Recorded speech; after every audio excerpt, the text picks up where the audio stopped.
Burgundy Network podcast.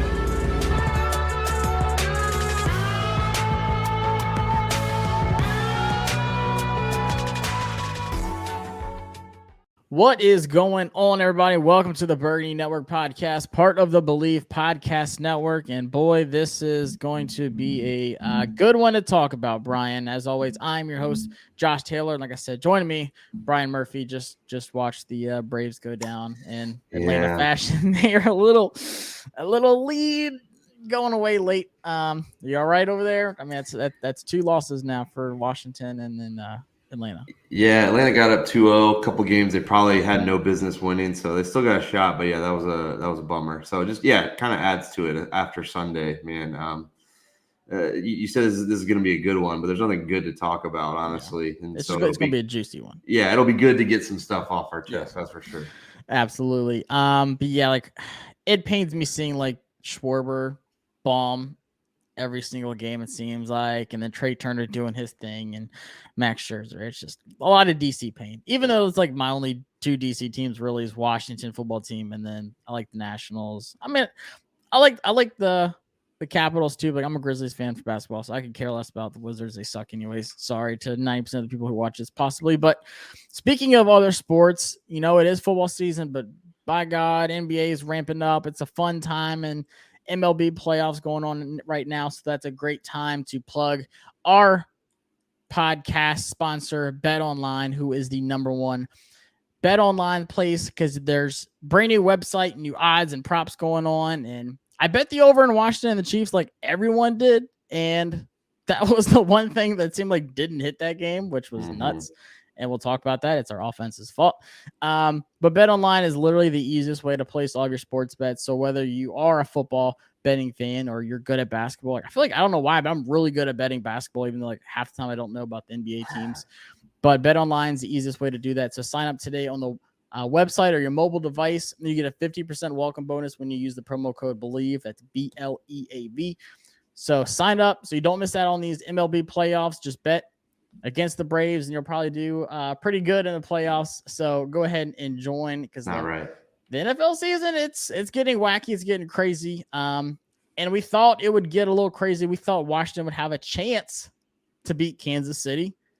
You've got like the emotional build up, the fans going crazy. This feels like the Steelers game last year. Like we have no way of winning this game. Like we shouldn't. We have no business. And it feels like this would be the time we would come in. The Chiefs come to us. Like we don't have to go to Kansas City. I feel like this would be like the perfect game for us to win. The Chiefs have not looked too good at all this season, honestly. Historically, the worst defense, yardage-wise, of all time through 5 games in NFL history. So like we had them exactly where we wanted them. And what sucks, Brian, is going back and like rewatching this. This was as winnable game as it could have been, right? Mm-hmm. Yeah, I mean, 3 first-half turnovers is just absolutely brutal. I mean, you had them right where you want them, and it's not often you get to say that about Patrick Mahomes. Maybe the Chiefs are struggling, but, you know, Patrick Mahomes is always going to make those plays. You had him rattled. You had him making awful decisions. And even at the time, 3 turnovers, you only could build a 3-point lead at halftime. You felt like, that's sad. What are they doing? You're right. That offense was absolutely terrible against the defense that had been shredded all season long. And of course, they roll into Washington and they throw up a stone wall. No points allowed in the second half. I mean, it just kind of summed up the day, honestly. You know, all the stuff off the field, which I know we'll get to a little bit. But it just kind of felt like unfortunately, the perfect way for that game to end ended up in a blowout. But you're right, there was a chance there, and I thought Washington was going to kind of stand up and make something happen, but they absolutely folded when the second half started. Yeah, like the Chiefs came out like on fire. Like we started with a 3-and-out, and then the Chiefs just drive down the field, and the easiest touchdown drive of the season for them. And like I said, it just ended, and we're like, okay, like we're about to get blown out. Mm-hmm. Like this is about to be like 45-10 game. Like we have no chance in this game at all. But then Pat Mahomes throws an interception. But Mahomes like not being himself this season, and like I think what is it, like 11 interceptions in his last like 11 starts, something like that. Something crazy, like not Pat Mahomes at all. And that's one thing, like at halftime, his teammates were like, dude, just be you. Like, Right. if like you're doing too much, like you're not Pat Mahomes right now. Like, just get back to that. Eat a Snickers. Yeah, that's probably exactly what he did at halftime because he came out looking good. But like we get the interception and then the offense just a 3-and-out again. Like, Yeah. and this is the worst defense. Like, this is the worst defense we're probably gonna play all season long. And like the stadium like gets hyped up. You get that interception, like we feel good. And then it's just like momentum's just sucked out of you when the offense can't move the ball. And that was like the trend the entire day. And it's like every single play, somebody was open. And I know people want to talk about the screens and the dump passes and stuff like that. And some of those are absolutely designed, maybe a majority of them, but I promise you on a lot of those plays, that wasn't like the go-to on the play. Like Terry was open so many times. I know Diami was open a couple times and he dropped a big one in the end zone. But there's like, I don't know, it was just so frustrating to see Taylor hesitant. Like you could tell like he wanted to pull the trigger sometimes and he just wouldn't. Like he just held back. I'm like, bro, this is the worst defense you're going to see this season. Just go for it. Like this is the big moment for you. The stuff that's made Taylor Heineke fun and a fun story just was not on display. He was not taking those chances that have made some big plays happen this year. And you're right. This was absolutely the time to do it. You're right. The play calling on third down might not have been perfect, but there were opportunities. There were just opportunities all over. And they kept saying on the broadcast that you can't kick field goals against this Kansas City team. It doesn't matter how down they are. They have the big play ability. You can't kick field goals. And you can't kick field goals and miss them like they do coming out of the second half. I mean, they just did absolutely everything wrong. They could not they would get a little bit of momentum, but they couldn't do anything with it. A chance to go up 10, they miss a field goal. A chance to get off the field on third down and hold them to a field goal, you get a penalty and you allow a touchdown a few plays later. I mean, there was just so much stuff that just, it's stuff that a team that is not very good and doesn't know how to win that they do regularly. And that's what this team is right now. Yeah. And that's the frustrating thing. Like this was the best defensive performance in a half like I've seen in a long time, especially because you know what you're up against. Like, the Kansas City Chiefs, that offense. I don't care who's hurt. I don't care. They don't even use the run game. So like Clyde Edwards-Helaire being hurt, like is irrelevant to me. Right. I'm looking at Mahomes. I'm looking at Tyreek Hill every play, Mecole Hardman, Travis Kelce. I mean, and they're a juggernaut. So like seeing that the defense just balled out first half, like the offense didn't have their back like at all. They would create opportunities. They would get big stops.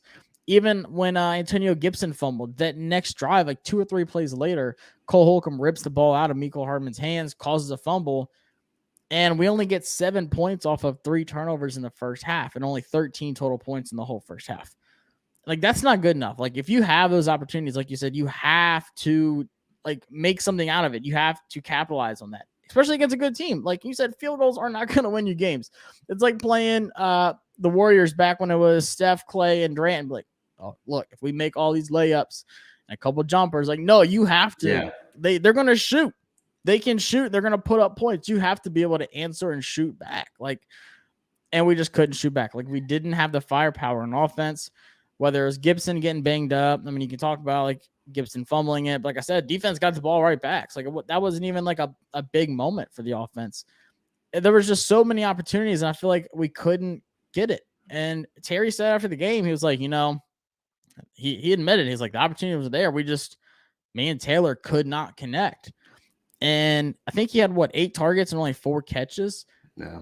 I mean, he dropped one. It was like his first drop of the season, had his drop streak in, It was a low pass. I mean, you can nitpick all you want, but yeah. I mean, it's just the worst things were going on. It just seemed like a comedy of errors. Like everything that could go wrong did. It was like a couple of steps here, a couple of steps there, and it just was off from the beginning. It just kind of snowballed. Yeah, it was so frustrating because this was like the game where the offense was supposed to have like one of its best performances. Right. Because the fewest amount of points that the Chiefs have allowed this season was 29 against the Browns. I want to say it was. Even the Eagles dropped 30 on this team. So you're like, all right. Honestly, I was thinking about when I was betting the over, I was like, Washington's got to score 30 plus. There's no way we don't. Like, we're scoring 30 pretty regularly. Like the last few weeks, our offense has been clicking, and the Chiefs, like I said, the lowest they've allowed was 29 week 1. Then after that, they've just been giving points to anybody. It's been like Oprah giving out points. So I was like, all right, we've got to be able to drop 30 on these guys. There's no way we're going to win because the Chiefs will drop 32, and they absolutely did. But like you said, the big turnaround in this game, and you felt it in the stadium, was that missed field goal. The 42-yarder had a chance to extend that lead, and it just didn't happen. And they said, like, Hopkins is one of the most accurate kickers in the league right now, but it's when he misses them. It is like the worst possible, the possible game winner against the Giants. Luckily gets another opportunity. Going back to last season, we can talk about the London game with the Bengals. Like there's every single one that he missed, it was a memorable miss. Right. And it's kind of like going back to postseason baseball. It's like a closer coming in, and he might have good save numbers. Like he might have 35 saves or whatever, but the ones he blew were crucial games. Like that's exactly what it feels like with Hopkins. Like just could have had some momentum, could have had something going for them. And he does not hit the big kick. And, he might be okay on field goals, but don't forget those 2 extra points he missed in Atlanta that, could have cost them that. Yeah. He is what he is. I mean, the stats are one thing, but the stats don't tell everything with that guy. And that was pretty evident. The one thing, we talked a little bit about the play calling. That third down play to Adam Humphries that didn't go anywhere was just absolutely brutal. I think maybe you're in 4-down territory if you can keep it to a 4th and 1 or 4th and 2, but you go backwards 4 yards and there's no way. So, it didn't matter anyway. I mean, you kick the field goal there, you go up 6, and Kansas City goes right down, I think, on the next drive and scores a touchdown anyway. You lose the lead. But it just kind of felt like that all day long, that they just kind of had a chance and then took 2 steps backwards. Had a little bit of momentum and then slipped up. And it was it might be just kind of a metaphor for what this season is. You think something's about to turn the corner. You get a big win against the Giants and on Thursday night, you're like, okay, they're figuring it out. Then you get blown out by Buffalo. Then you go down, you win an emotional game against Atlanta, and then you blow it against New Orleans. It's like 1 step forward, 2 steps back. All maybe not just this season, but it seems like all the time in all facets with this organization. Yep. And then, like you said, we missed that field goal. The Chiefs, they put together long drives that lead to points. 10 plays, 68 yards, 4 minutes, that touchdown to Hill, who, I don't know. It blows my mind. How did he does not get, like, more taunting calls? And, like, it was the whole, like, peace thing. Like, he can't do that anymore, which he doesn't. He has gloves where he sticks his hand up and it's a peace sign, which is genius. I'll give him that. But, like, scoring in the back of the end zone, doing, like, the little hump or whatever it was, the dance, the, like, and then, like, at the end of the game where he catches it, looks back, and, like, goes out of bounds. He's, like, always talking, like, after the play. So annoying. But he's good. So, like, if you want to shut him up, then, like, stop him. And we couldn't. Yeah, hit him harder, and you can't even touch him. So, yeah. But don't worry. Like, Washington answers with another 3rd and out, like 3 and out. Quick. 3 plays. And Kansas City gets the ball right back, drives another long drive that results in another touchdown. So it's 24-13 at that point. And you just feel it. You feel Kansas City. You see Mahomes doing the crazy. I forgot who it was. Was it Tim Settle that tried to tackle him on that play where he rolls out? Just fell over. There's no chance. Like, Tim, I love you, bud, but there's no chance that you're catching Pat Mahomes. Then he throws it crossbody. That's when Tyreek Hill does the look back on Kendall Fuller. I want to say it was. And then still runs for like another 5 yards after he literally stops mid-play, looks back. Then you feel the Chiefs clicking.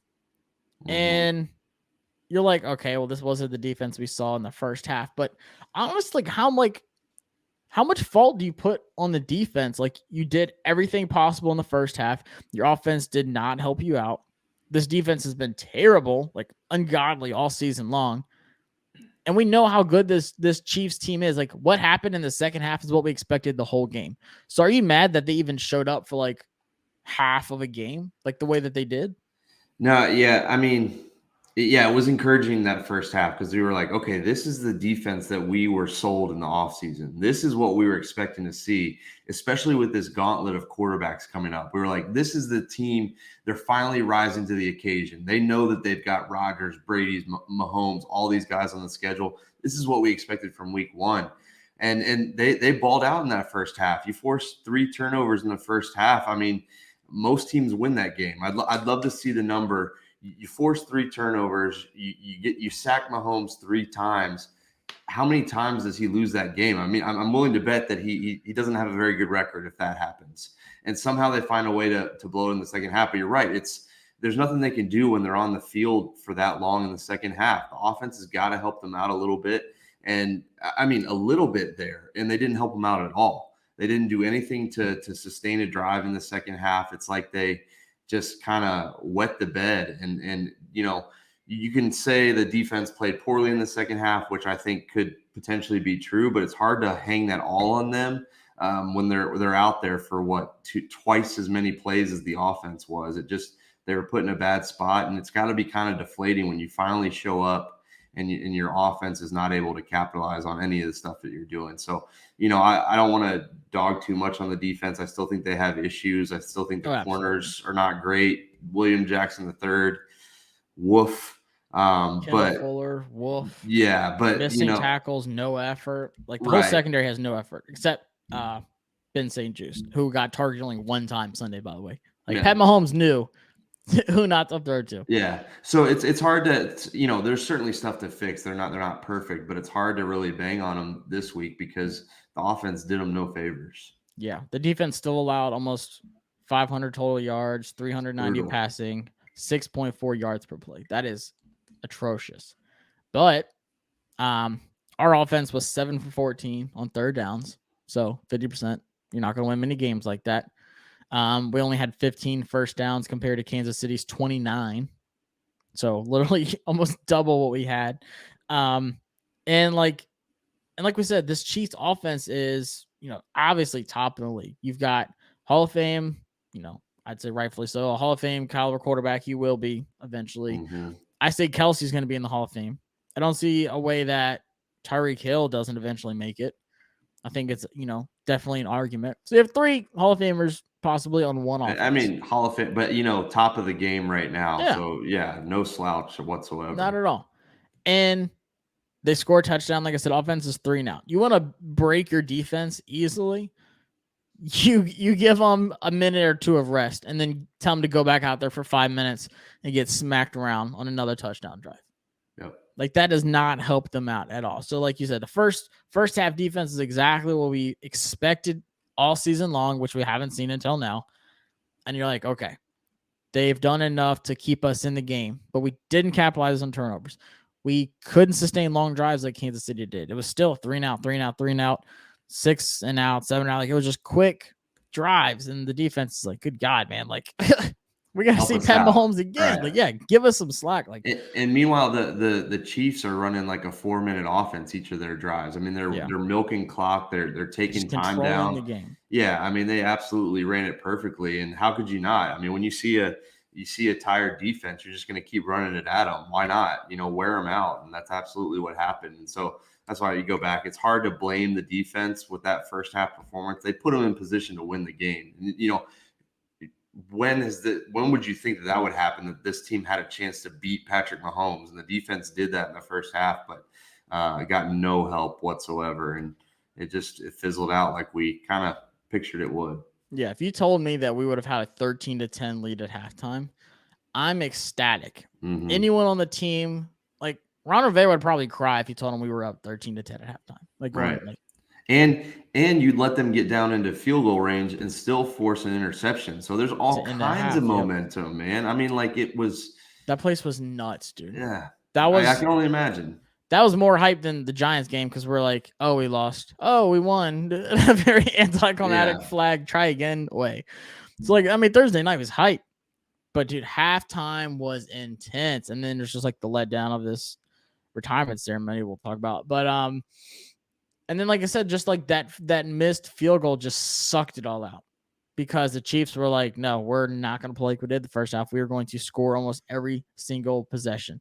They had 5 possessions in the second half. We had 5 possessions in the second half. They outscored us 21-0.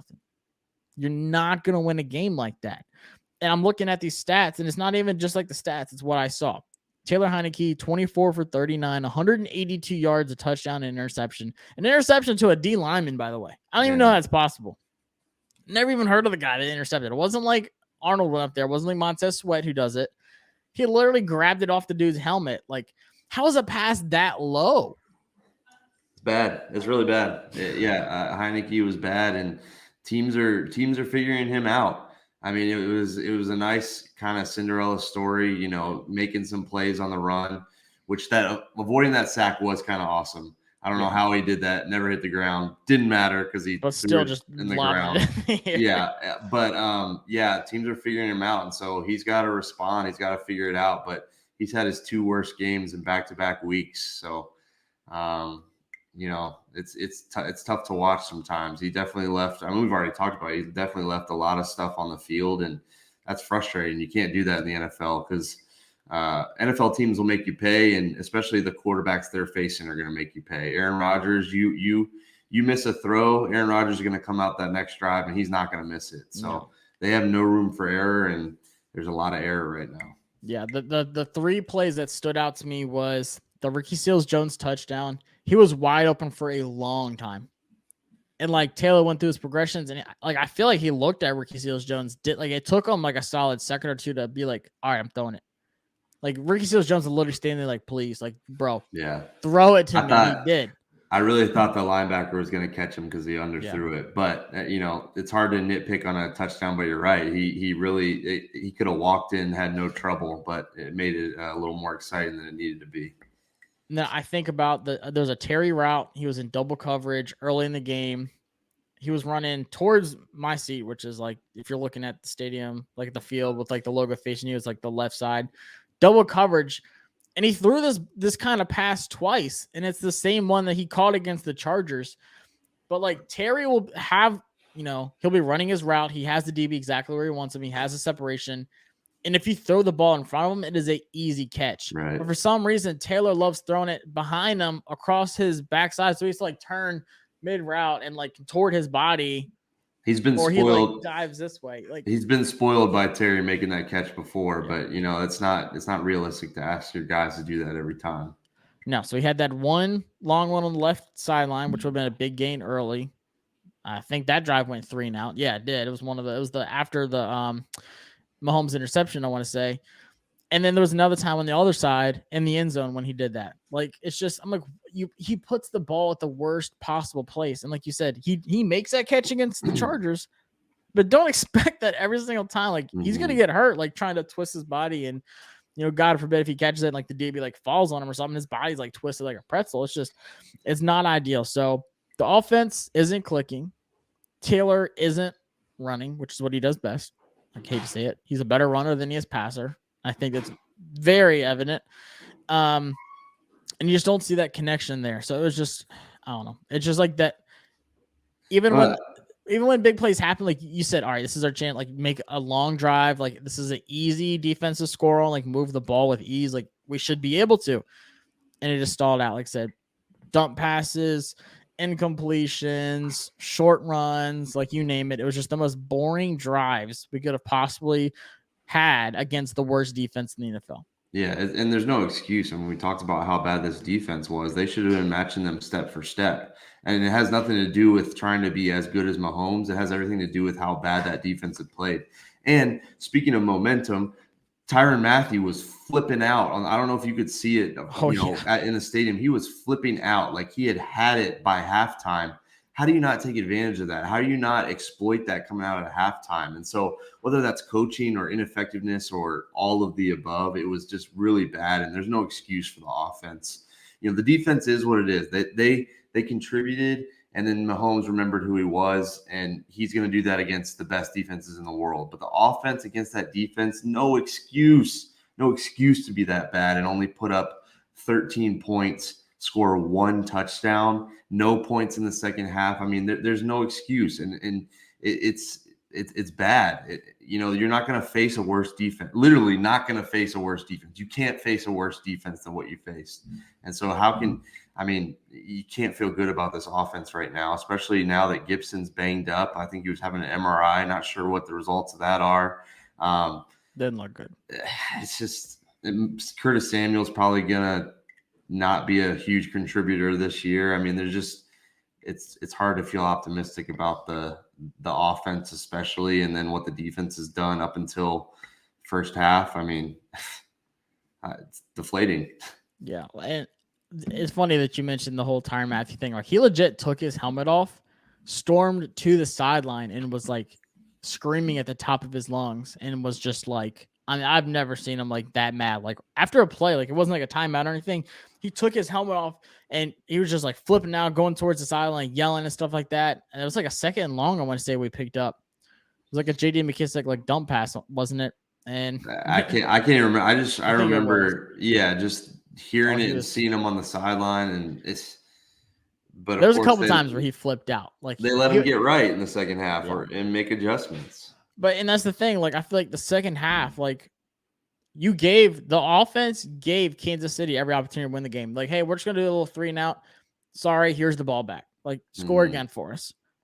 Like, if we sustain 2 drives of like 5 minutes and result in any kind of points, like, we have a really good chance of winning that game. But instead, we give them 5 drives and they score 3 touchdowns off of those 5. And we have nothing. We lay a goose egg and an interception to end the game. So it's just very, like, the one word I felt from this entire Sunday was empty.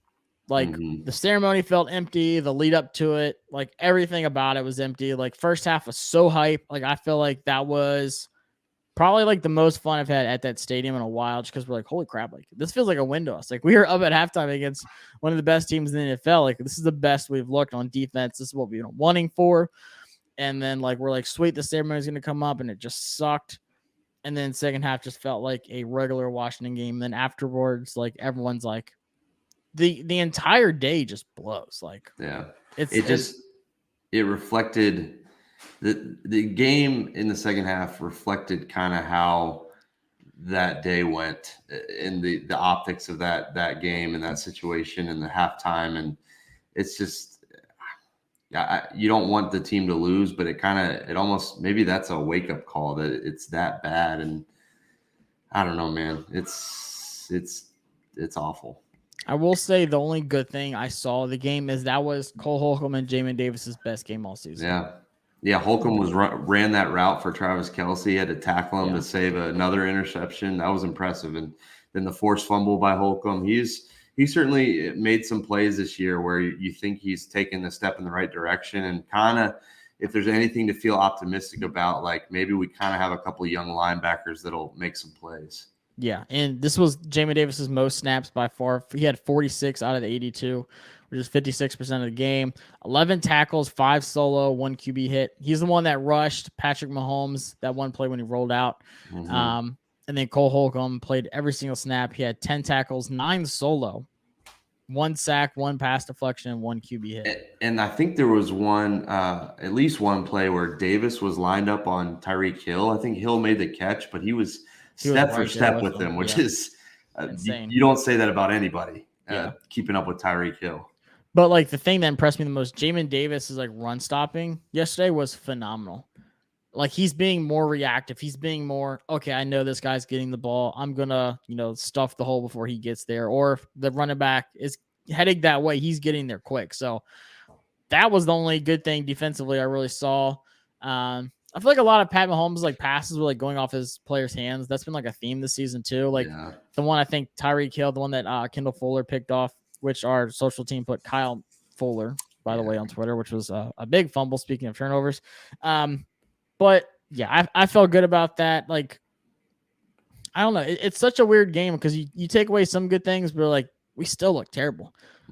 Like, if the offense plays a decent game, like, you leave that game thinking, even if you lose, like, a close one, you're like, holy crap, like, we actually are getting better. Like, I'm actually impressed with what we saw, but I left feeling the same way. I'm just like, no, like, we can't, the whole team can't just click at the same time and put together a good performance. It's like someone's going to suck so bad. So that's what we're going to talk about on the reaction podcast. I tweeted out, it was kind of like in March Madness when the 1 seed kind of struggles to start the game against a 16 seed. And then at halftime, they're like, oh yeah, we're the number 1 seed. We're whatever team, cute for you to show up. That's kind of what the Kansas City Chiefs did. They were like, oh, wait, we just went to our second straight Super Bowl and we have the best quarterback in the league. You guys are cute. Great job showing up here today. And they remembered who they were. And it was It was. It looked just like it. It looked like they were two different leagues out there in the second half.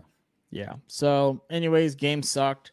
Let's talk real quick about like, of course, like the Sean Taylor like retirement stuff. Like, we're not gonna talk about it for a long time, but it's definitely worth talking about because like the build up to it. Honestly, I was not gonna go to this game. I was like, I'm not about to spend a total of almost 6 hours in the car just to see us get mollywopped by Pat Mahomes and to see Jackson and Brady do TikToks later, like on the field, which they did, which is a whole other thing we could talk about. But like, I wasn't even going to go to this game and then hit with like oh yeah, by the way, we're going to retire Sean Taylor's jersey there. And like, obviously everyone knows it wasn't planned and it definitely felt like it. And like, you know, you being far away, like you saw everything on Twitter and I can see like you can paint a picture any kind of way you want to, but regardless, like the big vibe going into it and even at it was that it was rushed. Like you got that vibe going into it, right? Like it wasn't planned at all. Yeah. I mean, what was it? Thursday? I mean, maybe at noon, maybe just before noon, it comes down. And just the fact that, yeah, there was no way you could tell me that this was 3 months in the works. I mean, I saw the videos. I wasn't there. I saw the pictures. There's no way that was 3 months of work. If that's the case, then everybody that was part of that work needs to be fired because that's awful. There's no way that there was any preparation there. And so then my issue is to double down and say that is what was planned is an absolute lie. And that's frustrating and a slap in the face to not just us fans, but to Sean Taylor's family to say that that's what they planned for you. This is what they've been working on for months now. And that's what it comes out to be. I mean, it's awful and it's a bad look. And I mean, that's an understatement. I don't have words. Like you expect it, but like you're ashamed that you expected it. Right. And I knew it wasn't planned. I gave the team the benefit of the doubt, because I'm an idiot. But then, like I said, you get there and like you talk to people, and it absolutely wasn't planned. Like what I was told was they weren't gonna do anything Sean Taylor related, like honor him in any way until like December, where they were just gonna like talk about the road. And it was just like this is supposed to be like the alumni week, and it felt really weird because if you feel like they just like mashed it all together, like, oh, we have this, like the alumni is coming in, we're gonna rush that, and then we have like Sean Taylor's jersey thing, like we're just gonna put it together and kind of just make this like casserole of a ceremony and just kind of it was like a high school jersey retirement. It's like they found out that this kid in college that was a stud in high school was, you know, his family was in town again, and they were like, oh, let's put together a ceremony because he's in town before he goes back to school. That's what it felt like, and that is such a slap in the face to everybody involved that cheers for this team and that loved watching Sean Taylor play. It's unbelievable, and it's kind of sick. It's just kind of grimy, and it's just, you know, it's bad. You wouldn't think that they would use that as a way to deflect. We were all like, no way they're really doing this to deflect from the emails and all of that, and they absolutely did. And they should feel ashamed. Yeah, and like I said, like the feeling, like, and for me, like honestly, like probably the only reason like I am such a fan is because of Sean Taylor. Like that was my childhood. Like I was born in '93. He was like the most memorable guy for me, like in my like peak as a fan. Like when I actually knew what was going on, watched the game, studied it, knew the players. Like Sean Taylor was like my hero, like in middle school. Like I remember getting on the bus that day, like all my buddies like heard that he passed away, and like we just all were like depressed. Like we all cried that day. Like it was such a sad moment, like as a fan, like, and I felt like that was like the one thing the team couldn't mess up, and they did. Yeah. And I get it, and it's not about us as the fans. Like it was about Sean and stuff. But you know, like he deserved better than that too. Like especially like his family being there, and like the it's not even like the picture thing. Like the picture thing in front of like the porta potties and stuff was a terrible look. But it was just like the ceremony, like the video. It was like a minute long. It's the same video I've seen on ESPN, like NFL Network. Every year that they talk about him, every time it's like he comes up, it's the same video. And the thing that bugs me is no one from the team talked. No one from his family talked. Like his family's there. Like Jackie's there, Gabe's there, like I said, Pedro's there, his wife's there. Like not a single person said a word except the guy that sits in the booth and does like the game. PA He just announcer. reads some script, says nothing about his stats, says nothing about who he was to us. Just like, oh, the former draft pick for Washington, like blah, blah, blah. Like nothing of importance.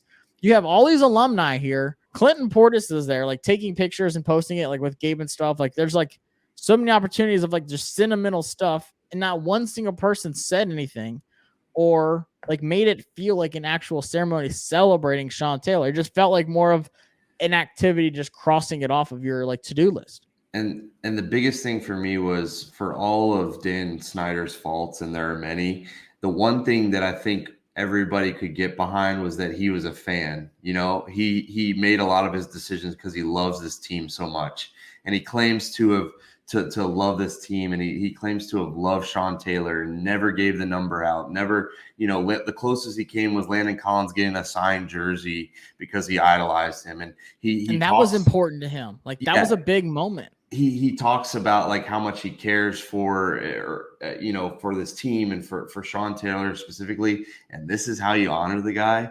This is how you honor somebody that meant, quote unquote, that much to you. I mean, give me a break, man. That is one of the most selfish things I've ever seen, because, you know, this was 100% Dan Snyder's call. I'm not going to be convinced that anybody else had anything to say. I bet you, I hope that people tried to talk him out of it, but, you know, him being stubborn absolutely pushed this through. And this is the slop that he put out there. It is shameful. It's ugly and it's awful. And this is the guy that you revered, and this is a player on a team that you claim to love, and this is how he's respected, quote unquote respected. I don't know, man. It's a bad look. Not just a football look, not just a business look, but like as a person, just terrible. And the thing is, like, and it's going the exact way he was hoping it would. Like Jason Wright's getting the blame for it, and like he wanted it all to fall on him. And it's funny because like us talking about it, like we're proving Dan right. Like people are like, oh, it's Jason's fault. And, like going back and forth about it. Jason literally, I promise you 100% he had nothing to do with this. It's not a Jason, you should have planned this better. Jason, you should have stopped this. Like, what's he going to tell Dan? No, Dan, let's not do this. Yeah. That's not how it works. You don't walk into your boss's office and tell them what to do. Especially him. Like, he's the fall bean. He has to fall on the sword, which is exactly what he's doing. Like, us going like against him, not us, because I'm not going against him. I know you weren't either, but the fans like going against Jason is exactly like his job. Like, just taking the blame for it. And that's the thing that bugs me is people are like, oh, it should have been playing better. It couldn't have been playing better because it was never the plan. It was never supposed to happen. Like, that was not supposed to happen this Sunday. His jersey number was never even supposed to be retired. They weren't even going to retire it in December. That was not even, like, mentioned. Like, yes, it's a thing that needed to happen, but it was never a plan. It just felt like the break in case of emergency thing for Dan. And he actually did it. Like, something that we didn't think he could possibly do. Yeah, he broke the case and took it out. Yeah, this guy stooped so low, and he stooped lower than we even thought it was possible. It's actually, I mean, it's kind of remarkable, honestly. And kudos to him. There's no way he can do worse. Yeah, and he did it. The one thing, I don't blame Jason Wright at all. I mean, he's trying to put out fires left and right. I think his wording was a little bad. Him saying that he didn't think fans wanted to be there. That's not true at all. I don't know how much like was actually him saying that. No, I get it, but if that was what he was told to put out, sure. But that sounds bad, and that, as far as we know, came from him. But yeah, I put maybe 5% on, if that, on him.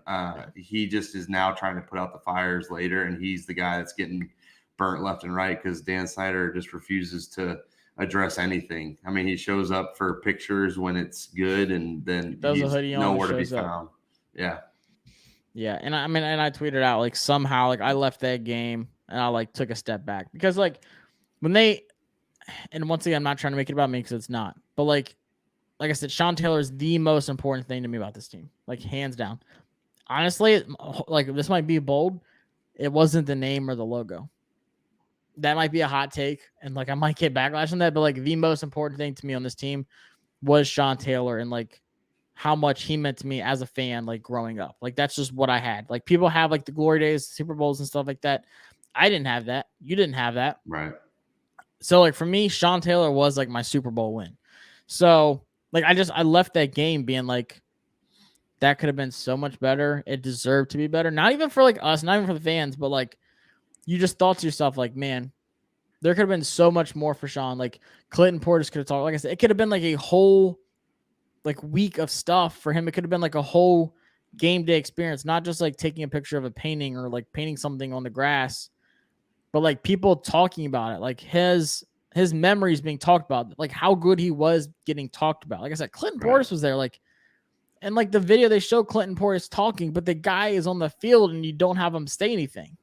Like it was They blew it. botched. They blew it. Yeah. Like I said, his family, obviously we love his family 100%. Like they are like part of the family like forever.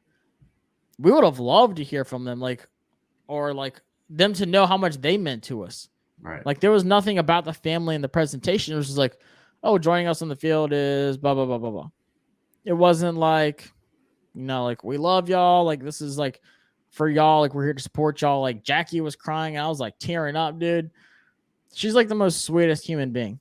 Like you can just tell. And Gabe looks exactly like Sean Taylor. Yeah. Like exactly like Sean Taylor. And I'm a huge Gabe fan. Like I literally watch him play at Rice just because he's Gabe Taylor. Right. But it's just, man, like I just, and even if we would have won, like I would have been hype, but I still feel like, man, like that just felt so empty. Like it just didn't, like it didn't fulfill what it should have. Like it didn't hit that like emotional tie like it was supposed to. Yeah. Like I was emotional, like thinking about it actually happening at the game before I even got to the game. I was like, man, like I'm going to be like tearing up. I'm going to be emotional. And then it happens. And you're like, wow, that was as flat and boring as it could have possibly been. Yeah, and it would have been awesome to be there and to see it. But like I'm sitting at home when it's halftime watching on the game, and I'm like thinking to myself, I'm like, this ceremony is going on right now, and like it feels like such an afterthought, like at best. Like, the players didn't get to see it, like they're in the halftime. Right. I mean, Joe Gibbs wasn't there. I mean, there are just so many weird things about it that are just so low and so crappy, and kind of, maybe, I'm not going to ever root for this team to lose on the field, but maybe it needed to happen that way. That second half had to be so bad, and maybe some change will come out of it. I don't know. That's wishful thinking because it just feels like it's going to happen all over again. Dan Snyder just kind of goes and hides and gets away with it. But maybe they needed to be embarrassed there in that second half to actually have something happen for a change. Yeah. And for me, it's like, and we talked about like how winning cures all, and it does to a certain extent, but like, does winning really, like, say we're like, 2-loss team right now, say we're 4-2, team looks good. Do you think that really covers up like how we feel about Dan and all the stuff he's doing? Like say we're winning and say he still rushed the ceremony. Do we still feel this way? No, that would, I think you're right. I don't think it would feel good. I still think, you'd be a little excited. Hopefully you'd be able to separate and be like, oh, this team's 4-2, but they've got this guy trying to blow things up and ruin things left and right. Yeah. I'm not sure that it would do much for it. I just think this is such a low moment that they could have put up 40 and blown out the Chiefs, and I don't know what made a difference. And that's the thing I'm like struggling with is if this team looks like, like this crazy good playoff team, exciting, putting, butts in seats in the stadium, like that would help Dan out. Like this team doing good benefits him more than it does the fans. Yeah. Like I feel like what do we do as fans to separate the on the field and off the field, which we shouldn't have to do, by the way. Like pro teams aren't supposed to be dysfunctional, like off the field, but it is. It's like, I don't know. Like the Browns have been terrible, but their fan base is insane. That is the best fan base in professional like football. Their team is terrible, but at least they don't have all this drama going off the field. Like they can just quote unquote enjoy their team being bad. Like it would be nice just to have a bad team to cheer for without all the circus too. I would literally rather be a Detroit Lions. Like if you told me that we'd go in 16 this year, but we had a owner and like some kind of promise next year, like build just stability. Yeah, just be a good, like we're just a bad team that just needs to get better. I would much rather have that because we still suck and we still need to get better. We still need a franchise quarterback. But I don't know like how much can you enjoy it when the guy who owns the team takes away your enjoyment from the team. He takes away something from your childhood. He takes away the biggest moments of the team, like not even just like the name and stuff like that, but like just how bad he makes you look, how bad he makes the organization look with the emails, with all the Bruce Allen stuff, like just with everything that he touches, he messes up. It's very rare that a team like can personally affect its fans. Like obviously the performance on the field, you can quote unquote take that personally, like, oh, my team lost. Well, it's like, well, that's how the game went. But this was like an absolute like this affected fans personally. I mean, this is a guy we cheer for, that we grew up watching, that was taken from all of us, and we didn't even get the chance to celebrate him. And it's not about the win or the loss. Like this was like on a human level that they absolutely personally kind of jabbed a knife into their fans. And it's rare that a team can do that. And they found a way to do it. Yeah. Like I said, it wasn't even like, yes, the team does suck, but it wasn't even like man, we lost, but there's next week. We can look good. Like it's not over kind of thing. Like we can feel hopeful, but it's a different thing when you get emotionally and mentally drained from your team, from stuff that's not on the field. That's what I struggle with, like as a fan. And sadly, we're going to still have the memories of Sean Taylor and all the plays that he made. But in the back of our mind, and part of our thoughts now are going to be how badly they botched this. And that is so sad. Yeah, I agree with you 100%. And like, as we wrap this up, like, we're like, us as fans are stuck at this point of like, what changes? What do we do to change things? And like I said, even if like the team could be undefeated, we could have Aaron Rodgers. Yes, we can enjoy it to a certain extent. And like winning does cure all, but I feel like you still have like, you're still affected as a fan by what this team does off the field. Like if the emails don't bug you, if the, sexual misconduct stuff doesn't bug you, then there's something wrong with you. You're just like, if you're just a fan of like the team, I don't know. Like, I don't know how to word it without like, I don't know, saying too much or like, yeah. But I just feel like if that doesn't bother you as a person, then like I don't know what to tell you. Yeah, like that stuff affects me as a fan. Like I'm like, dang, like how do we change this? Like even if the team's good, I want to enjoy it. But I feel like even if we're like winning and all this stuff is going on, I feel like it still takes away from that. Yeah. I mean, yeah, absolutely. You try to separate it and just try kind of cheer on Sundays, but like that stuff bleeds over when they do stuff like this on Sundays as well. And one thing, like I was trying to find a way to, over like Christmas break or something, make it up there for another game. I don't plan on doing that. I mean, there's no reason for me to come back up there from Atlanta. And I know that's one fan's thing, but like, it's just why? Yeah. Like, and the thing is, like I said, I have a single season ticket. And what drew me to that and what drew me to like wanting to go to these games was the excitement I got from the team. And like, if the team was good, like what I say, like, oh man, yeah, I'd still be like happy to go, still excited to go. Like, yeah, sure. But like, I don't know, like I kind of feel like guilty going to these games, like in a way. Cause I know, I mean, regardless, Dan Snyder's getting paid, but I feel like us as fans, like what if we just stop showing up, which is happening. I mean, we're dead last in the league in attendance, but what if literally one Sunday there was just like 1,000 Washington fans and then just the rest of the team? Like at what point does the NFL say like something has to be done? Like we need our team back, like badly. Yeah. And I don't know what to do about it. Like I've been like, I don't know. I've just been thinking like, what do you do as fans? But like, honestly, like someone, I'm not going to say the name, but the same person that like has told me pretty much everything said like, it's up to the fans, like push back. And like, what haven't we done? But I feel like we just have to be more vocal. And like, I plan on going to some home games, but like, I'm not going to be like some rah-rah, like, yeah, like I'm going to be rooting for the team. Like, I hope we win. But like, we as fans have to take back over. Like, we have to take our team back. Like, regardless, we have to just make it about the team and us and not let Dan do what he wants to do. How do you do that? I don't know. I'm going to try to make him feel as uncomfortable as possible in his own home stadium. Just it's like when you possible. get there, just find out where his box is and just point to him for 3 straight hours. I know where he's at. I know where he's at.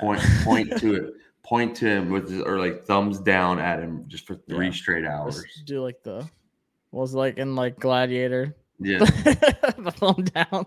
It's exactly what I want to do. But anyways, didn't mean for this to be long, but I feel like I'm on the same page you two, like with a lot of fans. We just feel like we don't know what to do, where to go.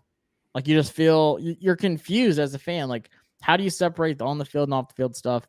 How do you enjoy the team that you want to enjoy when someone else is really controlling your mental emotions, your physical? I mean, like going to the games and stuff is exhausting, like for me. But the thing that really gets me going is being excited for this team, and someone else is taking that out of me, which sucks. Yeah.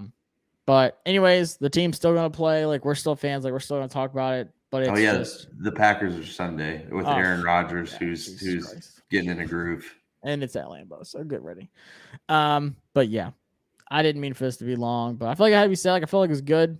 Like we had to get that off our chest. I feel like I said, I feel like a lot of fans like would agree with us. But like instead of going at each other on Twitter, just like going at it, turn your direction to the guy that deserves it.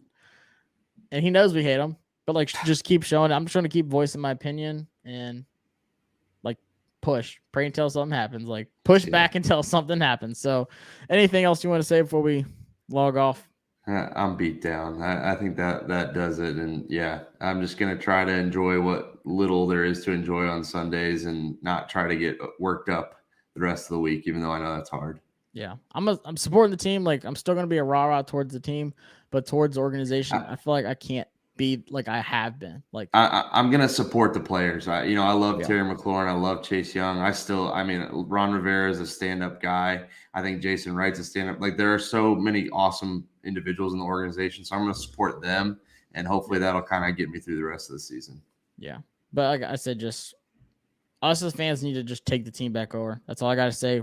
Don't know what it looks like to you, but like for me, I think I know what it looks like. But like we just as fans have to get our team back and not let someone else dictate how we are fans, how we feel about the team that we're fans of, and just be ourselves and not change that. So appreciate y'all tuning in. It's been fun. And me and Brian will see y'all coming up later this week to talk about the Packers game, which we're not looking forward to. But maybe we have our future quarterback that we're facing Sunday. So we'll see. But once again, like I said, appreciate y'all. Check out BetOnline because that's who presents this episode. So check that out. Sign up, BLEAV, get that bonus. See you later on, Brian. Peace. Peace.